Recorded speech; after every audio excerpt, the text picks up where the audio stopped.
அனைவருக்கும் வணக்கம். தினேஷுடைய அப்பா அம்மா பார்த்தீங்கன்னா தினேஷுக்கு வந்து அறிவுரை சொல்கிறாங்க. அதை ஒரு ஏற்கிற மாதிரி தெரியல. அவங்க சொல்கிறதுமே பார்த்தீங்கன்னா அவங்க வந்து என்கிட்ட வந்து வம்புழுக்கிறாங்க. நான் வந்து 7 தான் இருக்கேன் அப்படின்னு பார்த்தீங்கன்னா அவங்க சொல்கிறத கேட்காம திருப்பி திருப்பி பார்த்தீங்கன்னா விதண்டாவாதத்துக்குள்ளே தான் அவங்க அப்பா அம்மாட்டே போகிறாரு. அது வேறு விஷயம். இப்போ வந்து அவங்க அப்பா என்ன சொன்னார் அப்படின்னா, இன்னும் 3 வாரம் தான் இருக்குது. நீ வந்து மூஞ்சியை வந்து இப்படியே வச்சிருக்காம கோவமாகவே பேசாமல் கொஞ்சம் தணிஞ்சு பேசு, கொஞ்சம் சிரி, பொறுமையாக வந்து இனி வரக்கூடிய நாட்களில் வந்து விளையாடு. அது மட்டும் இல்லாமல் நீ வார்த்தை வந்து ரொம்ப அளந்து பேசு, பெரியவங்களுக்கு வந்து மரியாதை கொடுத்து பேசு, மெயினாக வந்து பெரியவங்களுக்கு மரியாதை கொடுத்து விளையாடு அப்படின்னு சொன்னோடனே போதும். உடனே பார்த்தீங்கன்னா அவங்க அம்மா சொன்னாங்க, இந்த மாதிரி பெரியவங்களை வந்து மதி அப்படின்னோடனே, ஏம்மா நான் 7 தாம்மா இருக்கேன், அவங்க தாம்மா வந்து என்கிட்ட வந்து சண்டைக்கு வராங்க, வம்புழுக்கிறாங்க, நான் அதனால தான் சண்டை போடுறேன் அப்படிங்கிற மாதிரி பார்த்தீங்கன்னா ஆஹா ஓஹோன்னாரு.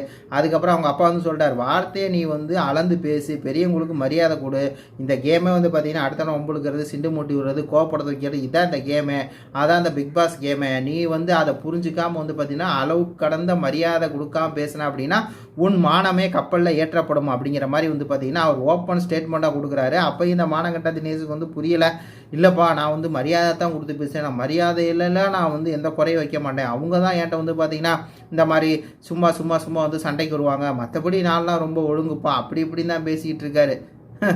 அப்படின்னு தான் இருக்குது. இந்த ஆள் பண்ணுறது பூரா அயக்கத்தனம், பொறுக்கித்தனம். அவர் போய் உட்காந்துக்கிட்டு என்ன பேசுவார் அப்படின்னா, விசித்ரா வந்து கெட்டவ, அவளை வந்து இந்த வாரத்திலே தூக்கி எறியணும், மரியாதையே கொடுக்க மாட்டார். அப்போ ஒரு பேசி பாருங்க. இப்படிப்பட்ட ஒரு ஆணை வந்து வெளியே பார்த்தா செருப்பு கழட்டி ஒரு பொண்ணு அடிச்சிடும். இதே மாதிரி பிஹேவியர் வந்து வெளியே வந்து பண்ணியிருந்தாங்க அப்படின்னா விசித்ரா வந்து செருப்பு கழட்டி அடிச்சிடுவார். நான் என்ன சொல்கிறேன் அப்படின்னா, விசித்ரா கணவர் இருக்கார்ல சாஜி, அவர் உள்ளே போகும்போது ஒரு 10 கிலோ சீனியை வாங்கி கொண்டு போய் இந்த ஆள் மண்டையில் கொட்ட சொல்கிறேன்.